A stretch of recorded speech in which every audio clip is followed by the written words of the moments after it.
Vamos a abrir un proyecto nuevo. Lo vamos a abrir con el preset de 3D, que veis que está en color rosa. Lo hago así para que veamos las diferencias que hay entre el entorno de 3D y el de 2D en Unity.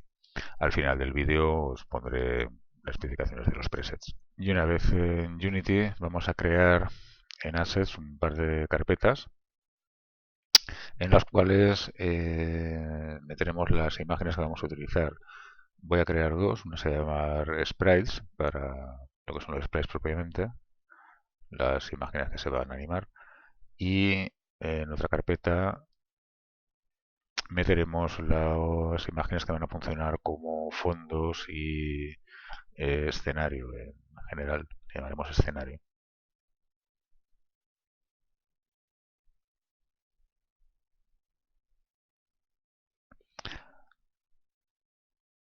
Cojo las imágenes que voy a utilizar y las arrastro a cada una de las carpetas.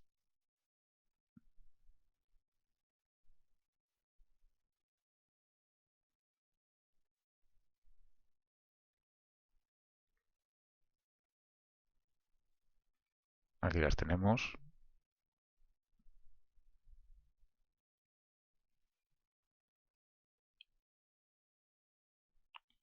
Vamos a poner la cámara en 2D y hacemos zoom para ver el campo completo que va a registrar. Actualmente las imágenes son texturas, es decir, las imágenes que se utilizan en objetos 3D para mapa de luz difusa o para mapa de normales, por ejemplo. Y para que funcione como un sprite, una imagen 2D autónoma, tenemos que convertirla en un sprite 2D. Pero cuando intento aplicar estos ajustes, estas settings, me sale un cartel que me dice que solamente las texturas del tipo pot pueden ser comprimidas cuando los min-maps están activados. ¿Qué es una imagen pot? Que es un min-map, lo podemos ver en este artículo de Lance Williams del año 83 del siglo pasado en la revista Computer Graphics. En la página 2 tenemos una descripción de la técnica de mip mapping.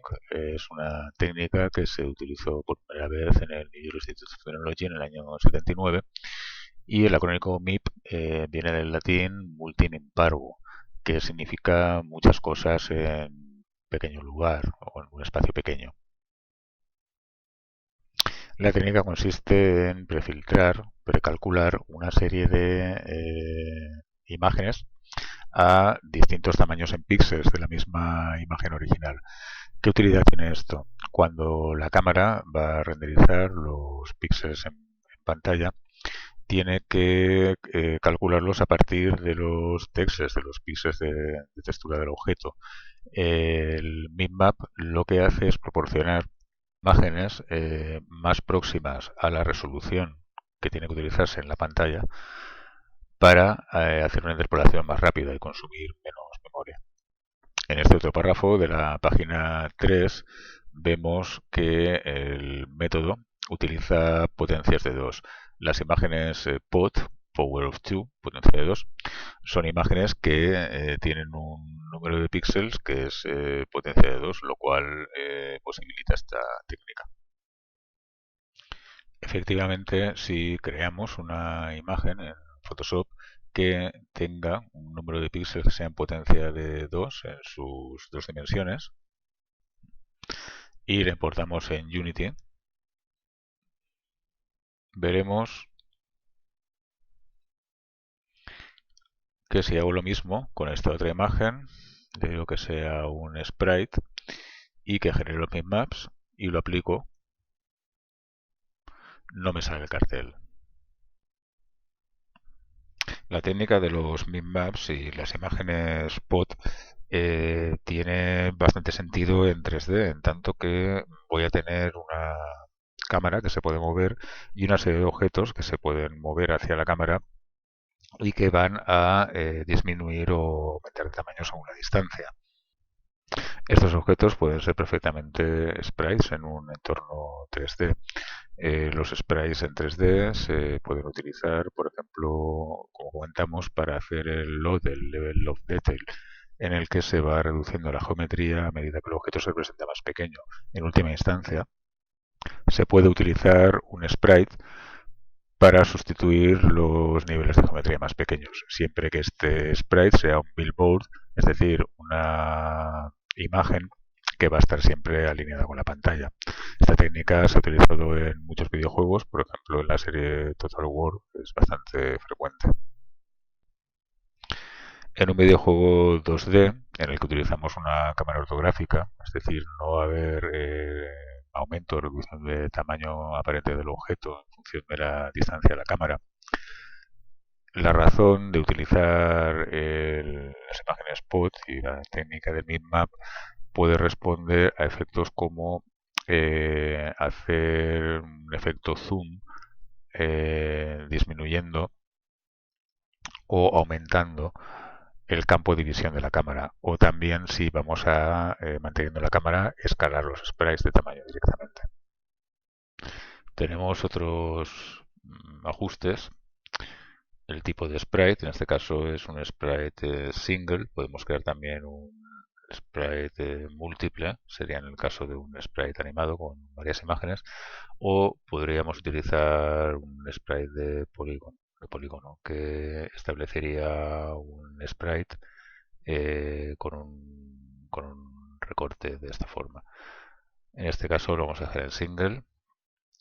El packing tag se refiere a si queremos etiquetar un, un empaquetado de varios sprites en un atlas, cosa que no vamos a hacer ahora. Los píxeles por unidad se refieren a la relación entre el tamaño del píxel y las unidades de Unity, las unidades del espacio 3D. Eh, Fundamentalmente afecta a las físicas. La razón de que esté por defecto a 100 es porque se va a llevar bien con el sistema de físicas en general. Lo podemos variar en función de esto. Pero si ponemos valores muy bajos, por ejemplo de un píxel, las fuerzas que metamos van a producir que haya una acción de muchísimas unidades del sprite. Entonces lo vamos a dejar en 100. También podemos cambiar el pivote, es decir, el centro de coordenadas de transformación del objeto, ¿vale? Para girarlo, rotarlo y escalarlo. Y lo podemos dejar en el centro o lo podemos poner alineado en alguno de estos sitios. Aquí tenemos el editor de sprites que utilizaremos después, la casilla de generar Maps que ya hemos desactivado. El tipo de filtro, el filtro puede ser sin filtro, es lo que utilizaríamos en el caso de hacer un videojuego gráficamente de tipo pixel art, ¿no? Que cuando el sprite tuviera bastantes menos píxeles que los que hay en pantalla, esos píxeles no se interpolarán, se representarán cuadrados. El modo bilinear, que lo que haría sería interpolar los píxeles de la imagen cuando no coincide la relación de píxeles con los de la pantalla. Y el modo trilinear, que lo haría además también entre bitmaps. Vamos a dejarlo en bilinear. Y tenemos también el tamaño máximo. Este tamaño restringe la cantidad de píxeles que se van a utilizar cuando se importa la imagen. Si la imagen tiene más píxeles en alguna dimensión de 2048, se reducirá esa dimensión de 2048 píxeles y la otra proporcionalmente. El formato afectará la calidad de la imagen. Tenemos por defecto el modo Compressed, es un RGB comprimido de 4 bits, representa menos colores. Podemos poner una imagen de 16 bits o podemos ponerla a True Color, lo que sería 24 bits, como vimos en la clase C2D. También podemos hacer que sea crunched. El crunched nos hará una textura comprimida en un formato de XT bastante habitual en las plataformas actuales y que nos lo van a soportar las principales APIs, DirectX y OpenGL. Esto lo que hará es que la imagen se comprima, si bien con una compresión variable como la del JPEG. Si lo seleccionamos aquí, vemos cómo tenemos una calidad de compresión exactamente igual. Una calidad de compresión que depende de la pérdida de información. No se va a evaluar la información de todos los píxeles y algunos se van a interpolar con la consiguiente pérdida de calidad. Si bien cuanto menos pesen, más rápido se cargarán y se mostrarán. Vamos a dejarlo en el formato compressed. Por el tipo de imagen que tenemos, nos va bien un RGB comprimido a 4 bits por canal. Aplicamos, ya no nos dice nada porque le hemos quitado lo de los bitmaps y lo que tenemos es una textura, todavía no es un sprite. Para que sea un sprite puedo hacer dos cosas. Puedo arrastrar la imagen directamente a la escena. Vamos a escalarla un poco.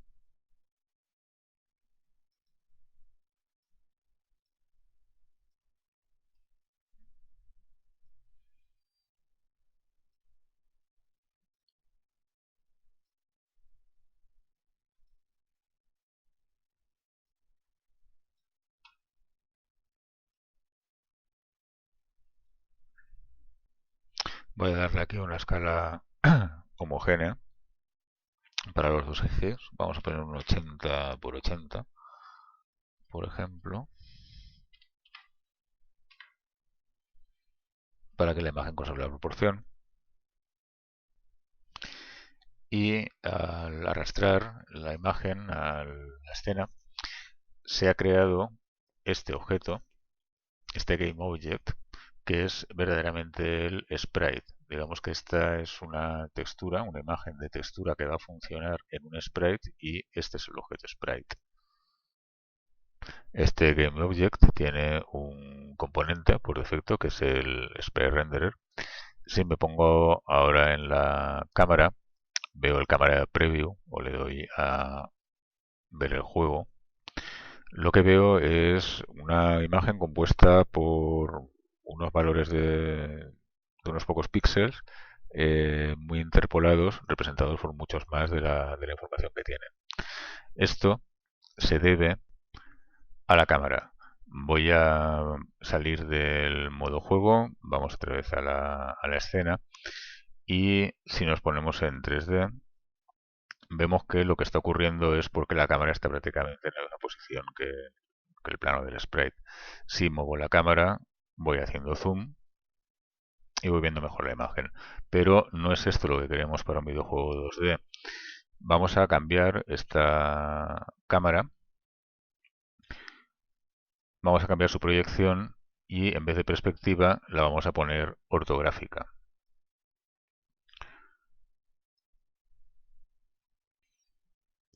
Vemos que al cambiar la ortográfica la imagen se sigue viendo de una forma bastante similar. Lo que vamos a hacer es variar el tamaño de la cámara.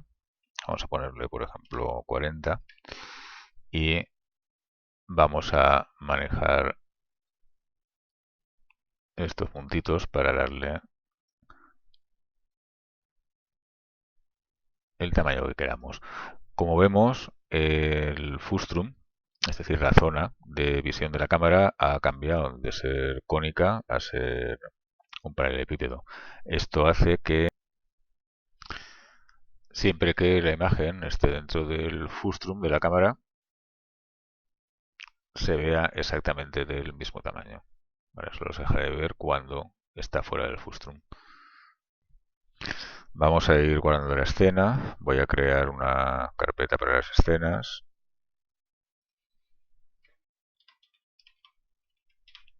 Y voy a salvar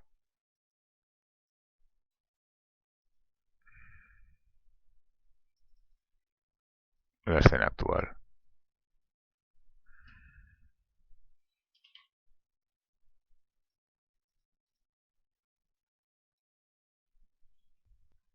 Y vamos a volver a la vista 2D y seguimos con los sprites.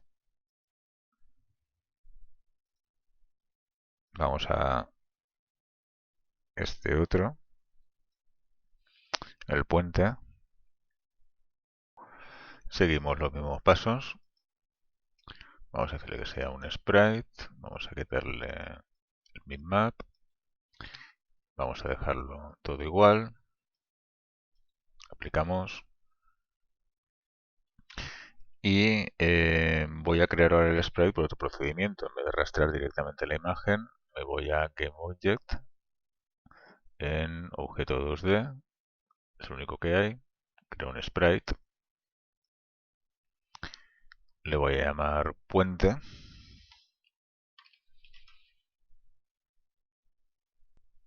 Y como sprite me aparece directamente el puente, porque lo tenía marcado. Si no lo tuviera seleccionado, el puente, y le digo GameObject 2D Object Sprite, como veis no tiene ningún sprite asignado. Con lo cual debería buscar el bridge en la lista y asignárselo. En este caso, este me sobra. Lo voy a borrar. Vamos a ver dónde está. Bastante pequeño. Vamos a hacerle una escala similar a la que le hemos hecho en la otra imagen. 80 por 80.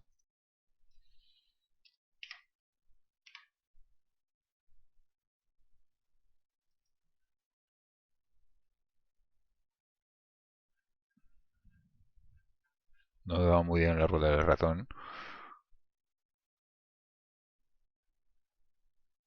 Vale, y ahí lo tenemos. Lo puedo seleccionar y transformar. Vamos a ponerlo aquí. Y vamos a ver la vista de cámara. Vamos allá. Vemos que lo estamos viendo en la escena, pero no lo estamos viendo en la vista de cámara. Volvemos a la vista de 3D y lo que está ocurriendo es que esa imagen es una imagen PNG, lleva una transparencia, está fuera del frustum de la cámara. En el momento en que la muevo dentro, vamos a mover la imagen, ya la tenemos aquí. Tened en cuenta que los sprites en Unity se montan en un espacio 3D, es como un teatro de cartón. Si muevo este puente por detrás del fondo, la cámara ya no lo ve. Es decir, siempre hay que ordenar los elementos en el espacio 3D según el traslapo que queramos que tengan en 2D. Vamos a volver a la vista 2D. Voy a ir salvando tanto la escena como el proyecto. Y vamos a darle a esto las dimensiones adecuadas. Como veis, viene marcado aquí la proyección del frustum de la cámara. Y vamos a escalar esto de aquí. Aprieto mayúsculas para que la escala sea uniforme. Y esta sería la vista que tendríamos del juego en este momento. Vamos a crear ahora un sprite múltiple animado. Vamos a esta hoja de aquí. Esto es una hoja de animación que me he bajado de una página, concretamente esta, de Michael Cummings, y es una guía para crear sprites animados en 2D. Es para Unity 4.3, pero es igual de válida para nuestra versión. Eh, Como veis, aquí hay una hoja de animación. Unity tiene tres métodos para hacer esto: automático, grid, rejilla y manual. El automático es para hojas de animación en las cuales los sprites son de distintas proporciones y detecta automáticamente los bordes. No es muy recomendable. El manual te permite seleccionar uno a uno cada uno de los sprites en la hoja, si tampoco los tienes bien repartidos, pero lo recomendable es como lo hace aquí, es decir, crear unos sprites en la hoja ya con la separación de tal forma que todos sean homogéneos y con una rejilla los podamos diferenciar. Vamos a modificar las propiedades de la textura. Le decimos como antes que sea un sprite. Le quitamos el bitmaps.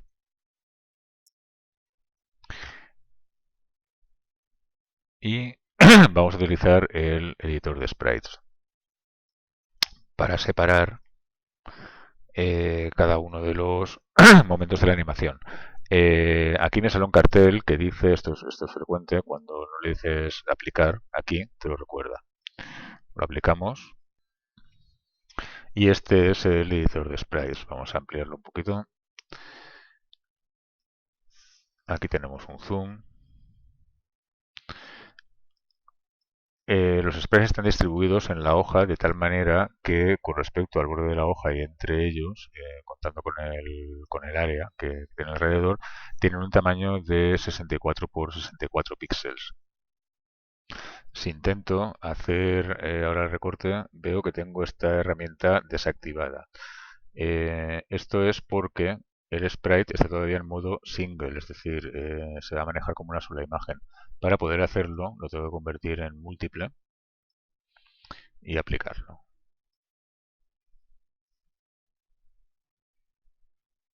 Como veis, me ha marcado unos recuadros alrededor de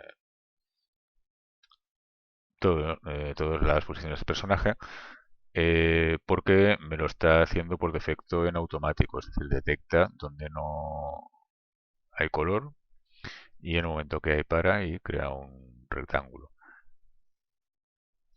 Como veis, no obstante, los rectángulos son disímiles, tienen distintas proporciones porque dependen de los píxeles que pintados del personaje. Este no es el procedimiento que nos conviene, así que nos vamos aquí a Slice y cambiamos el tipo a rejilla por tamaño de celda. Le decimos que tenga 64 por 64, ya venía por defecto, es un formato bastante habitual. Y al decirle slice, vemos que los recuadros ya son todos homogéneos. También, aparte de por tamaño de celda, podemos utilizar el método automático, como hemos visto antes. Lo que hará será intentar encontrar los bordes de la transparencia. Y también podemos especificar que lo queremos dividir en un número determinado de filas y columnas. Esta sería la opción Grid by Cell Count. Vamos a ponerle 9 columnas por 4 filas.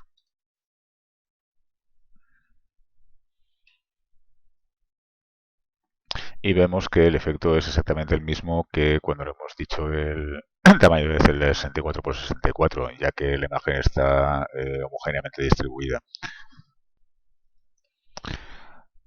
Ahora cada uno de los sprites lo podemos manejar individualmente. Puedo moverlo, puedo ajustarlo.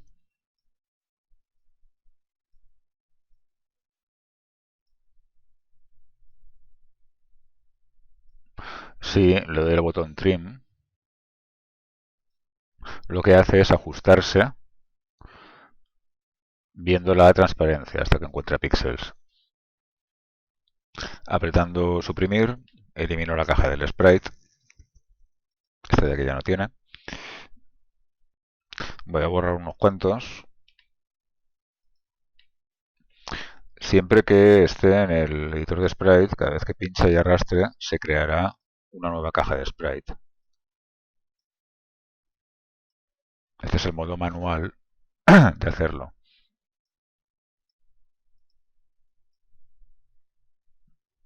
Ves también que las cajas tienen unos manejadores azules que nos sirven para escalar la caja del sprite, pero luego tiene unos manejadores verdes. Voy a ampliar para que se vea un poco más.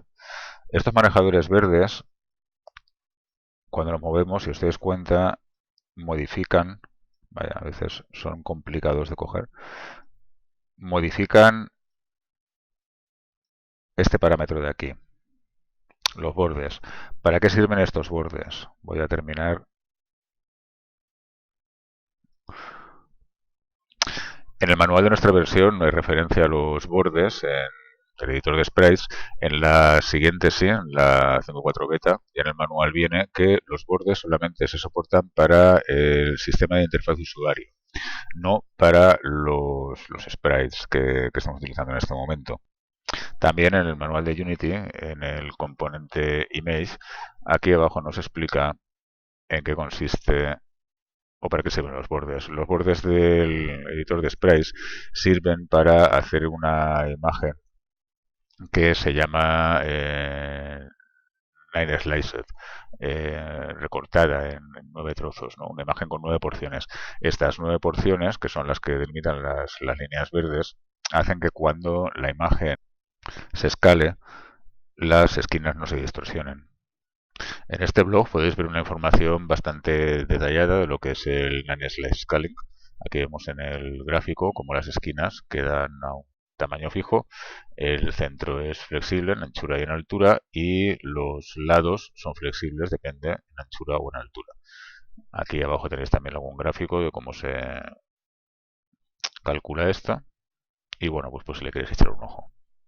Como decía, esto es fundamentalmente de utilidad para los botones de la GUI y de hecho Unity solamente lo permite en ese tipo de imágenes, como he comentado antes. Volvemos a Unity, vamos a volver a hacer la división que habíamos hecho al principio. Le paso el slice,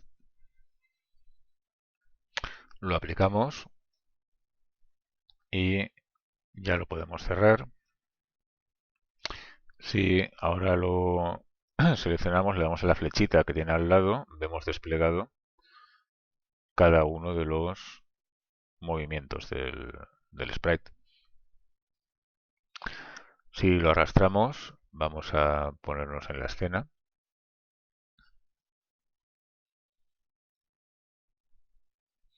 Nos aparece una ventana para salvar una animación. La vamos a salvar aquí en Sprite mismo. Y aquí lo tenemos. Vamos a ampliarlo y ahora explicaremos un poco esto de la animación. Vamos al 3D. A ver dónde lo tenemos. Está aquí. Vamos a ponerlo más o menos encima del puente y vamos a cambiarle la escala bastante. Es un sprite muy pequeño de 32 píxeles, así, o de 64, no recuerdo ahora. Vamos a meterle un 800% para que se vea más o menos ese tamaño. Vale, ahí lo tenemos. Vamos a la vista 2D. Bueno, vamos a verlo aquí en 3D primero. Vamos a la vista 2D. Y vamos a colocarlo aquí, por ejemplo. Cuando le doy a play, esto es lo que tenemos.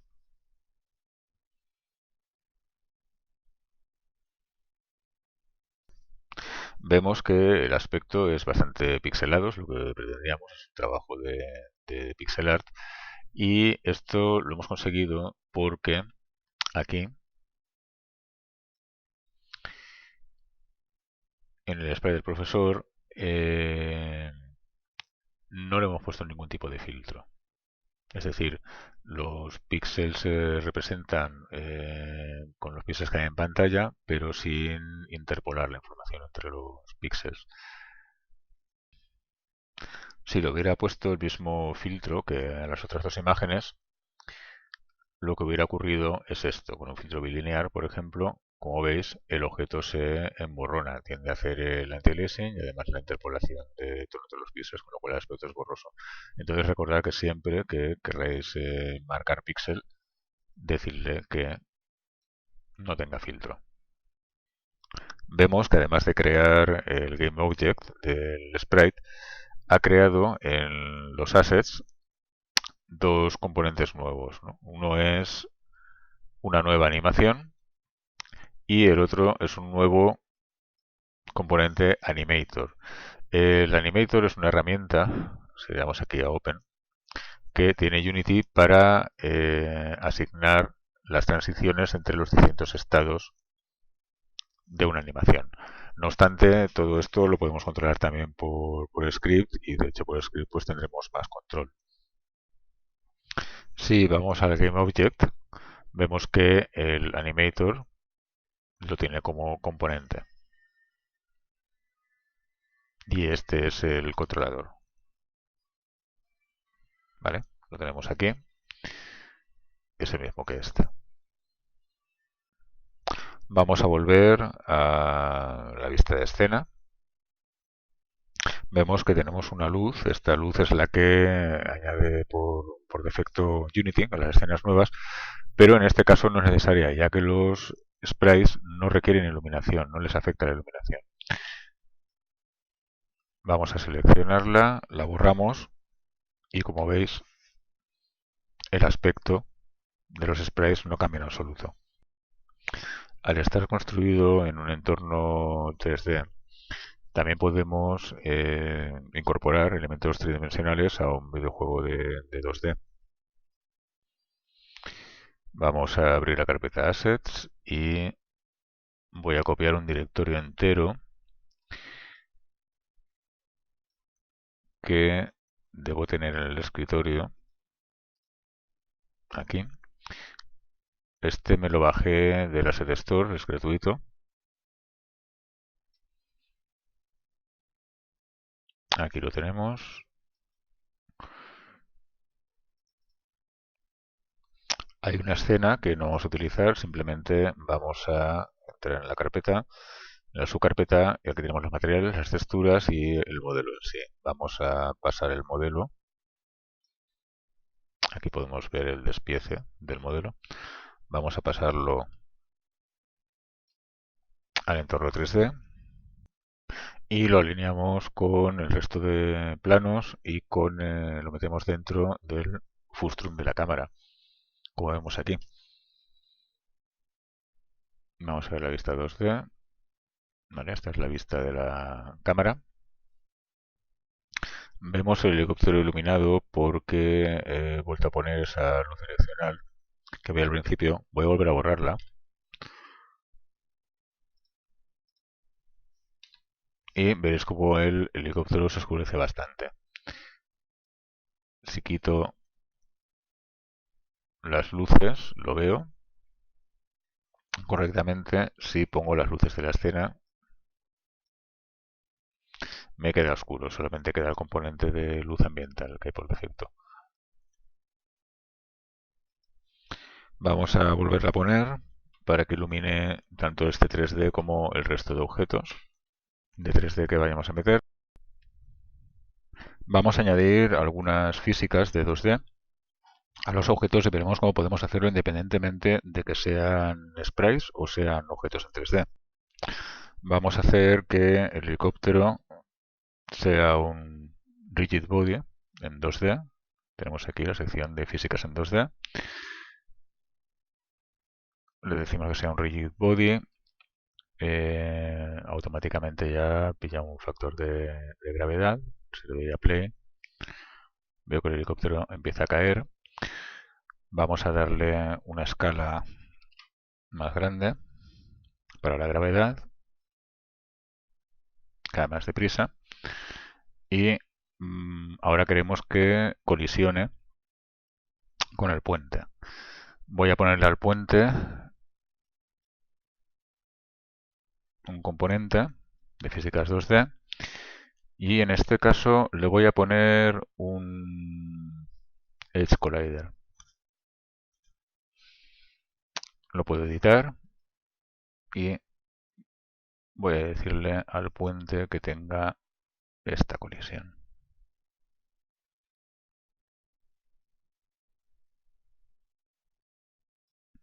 Si le doy al play, el helicóptero sigue cayendo porque también necesita un componente de colisión. Vamos a añadírselo, Physics 2D, y en este caso le vamos a dar un Box Collider, un colisionador de caja. Vamos a editarlo.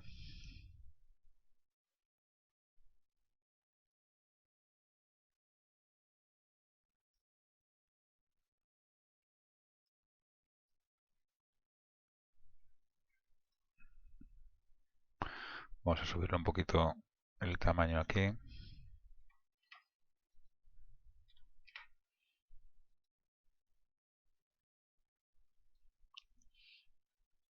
Para verlo y ahora lo ajustaremos.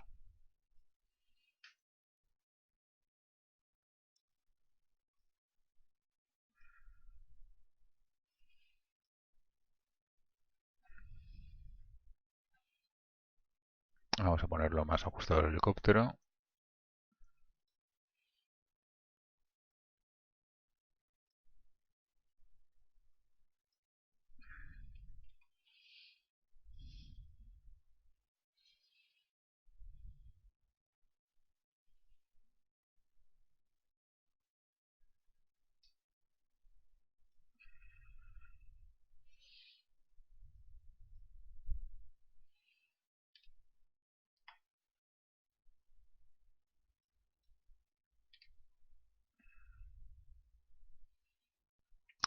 Y le vamos a poner otro collider a este sprite, Physics 2D, y le vamos a poner otro de caja. ¿Vale? Como veis, el colisionador sale ajustado al tamaño del sprite. Tened en cuenta que el sprite es un GIF y todo esto de aquí es transparencia. Así que vamos a volver a ajustarlo. Vamos a Edit Collider y lo vamos a hacer justo el señor.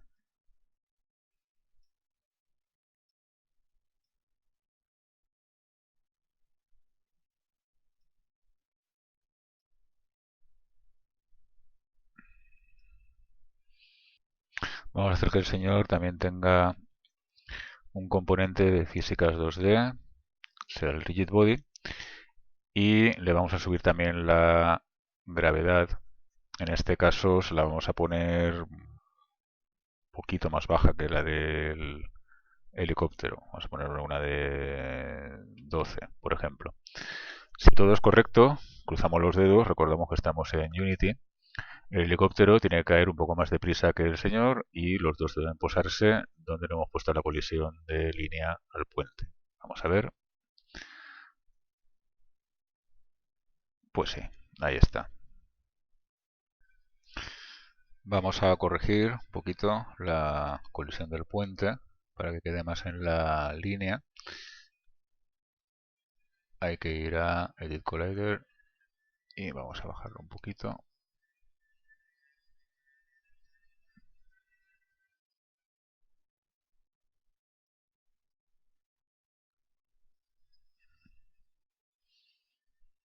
Y seguramente nos quedará mejor.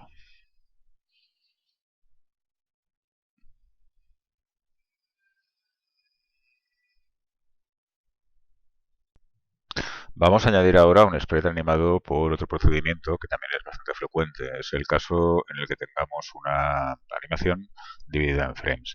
En este caso he creado una pequeña animación aquí en 3D Studio y le hemos dado de salida que salga como PNG, con lo cual el fondo no se renderizará y saldrá como transparente.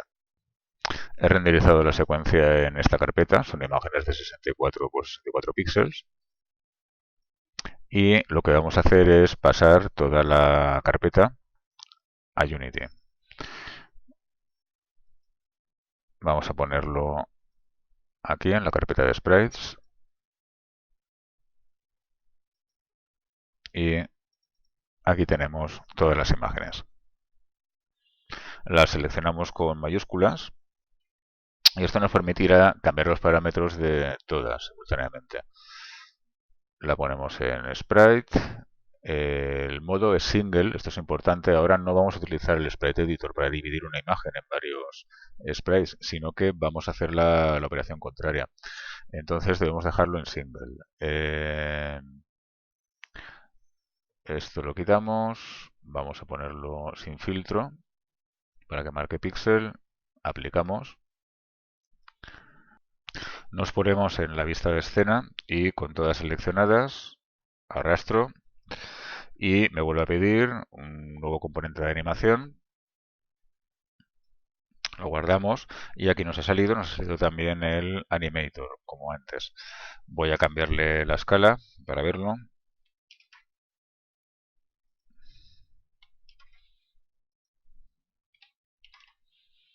Ahí la tenemos.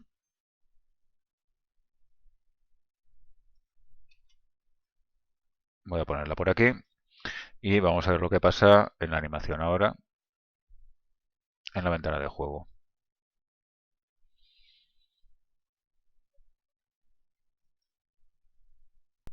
Voy a pasarme ahora al sprite del señor y a sus componentes Animator y Animation.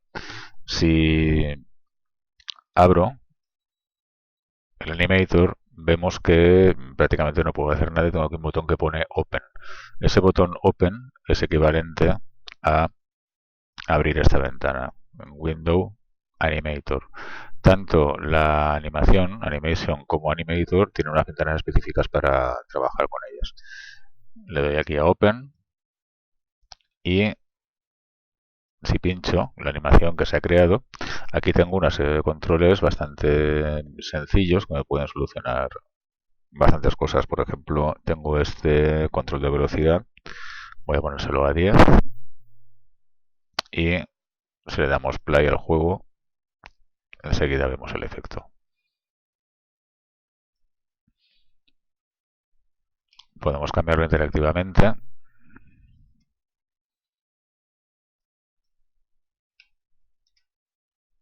Mientras lo vemos funcionar en el juego. Esta animación es la que hemos creado antes. Si la abro en el inspector y le digo Open, no funciona en esta versión, que se abra el editor. Lo hago a mano. Vamos a Window, Animation. Tengo que seleccionar el objeto y aquí lo tenemos.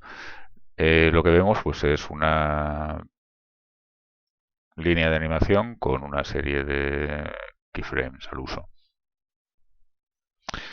Si despliego aquí el sprite, me aparece, voy a ampliar un poquito, cada uno de los frames que tengo. Aquí puedo animar, puedo mover los keys de sitio o puedo, fijaos que está activado por defecto el botón de grabar, voy a grabar. Vamos a decirle que en este frame, por ejemplo en el último frame,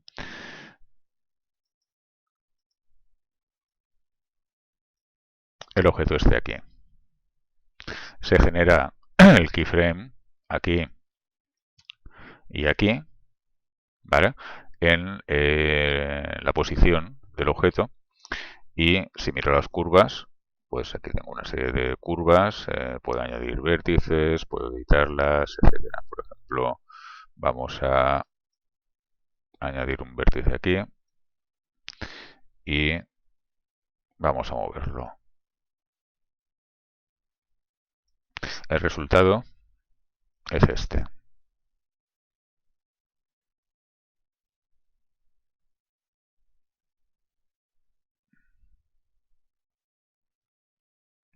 Voy a modificarlo.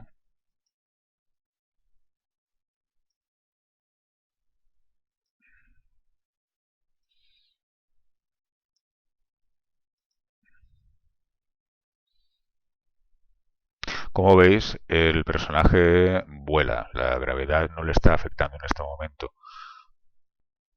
Voy a eliminar este keyframe para verlo más claro. Con el botón derecho lo borro. Y aquí también. Vamos a ver cómo ha quedado. Aún me queda este aquí. Lo borro de aquí. Y ahora tiene que ir volando en recto. Vamos a ver. Efectivamente, como veis, aquí se ve más claro que la gravedad no le está afectando. ¿Por qué ocurre esto? la física de 2D no es compatible el rigid body con la animación. En 3D sí. Entonces, para solucionarlo, lo que haremos es utilizar la jerarquía. Voy a eliminar los dos keys que quedan de posición.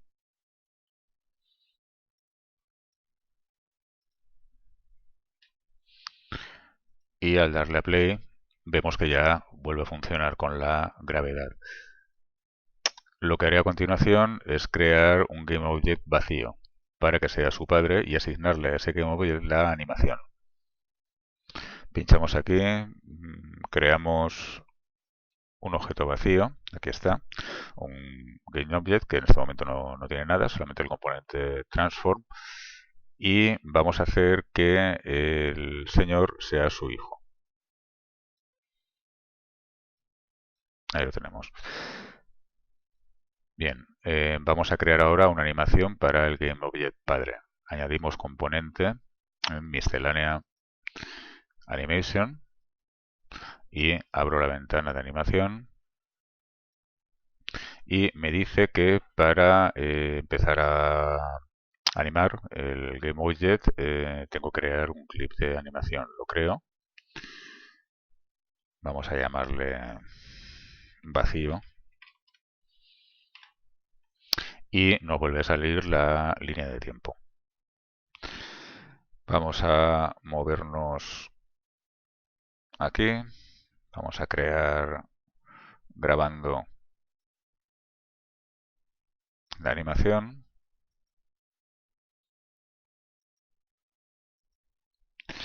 Y si ejecutamos el juego, vemos que no tiene efecto. Esto se debe a que todavía no hemos asignado en el componente de animation el clip de animación correspondiente. Vamos a asignarle el que hemos guardado, que se llama vacío, y ahora ya tiene que funcionar.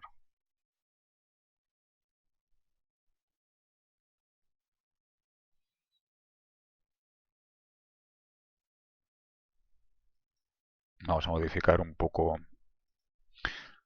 este aquí para que no vaya tan lejos y así lo veremos mejor.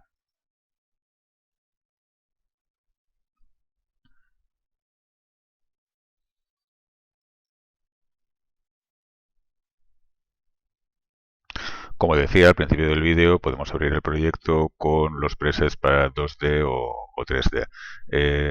Esto ocurre en otros softwares, por ejemplo en el 3D Studio puedes abrirlo con los presets para trabajar en el modo normal o en el modo design. Aquí es parecido. Sí, normalmente vamos a hacerlo todo en 2D, o en 3D nos interesa coger uno de los modos. Si el proyecto es mixto, hemos visto que podemos meter elementos de 3D y 2D en el mismo juego, ya debemos valorar qué preset nos es más conveniente. Como vemos, los presets de 2D son que todas las imágenes se van a importar como sprites, que está activado el Sprite Packer, que es una utilidad para crear atlas de sprites. La vista de la escena está en 2D, los objetos no reciben la luz direccional en tiempo real.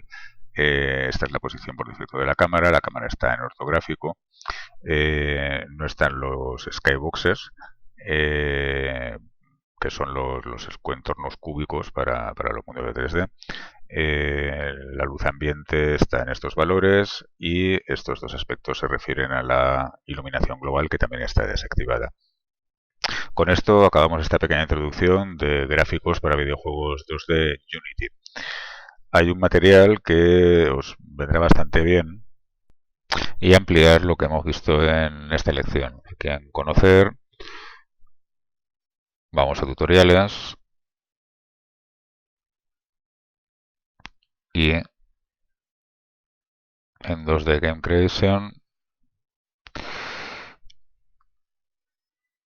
tenemos pues unos cuantos tutoriales que nos explican y extienden un poco los aspectos que hemos visto. Os dejo en la carpeta del curso los enlaces a los documentos que hemos visto en la lección y una lista de ítems que podéis buscar en el manual de Unity.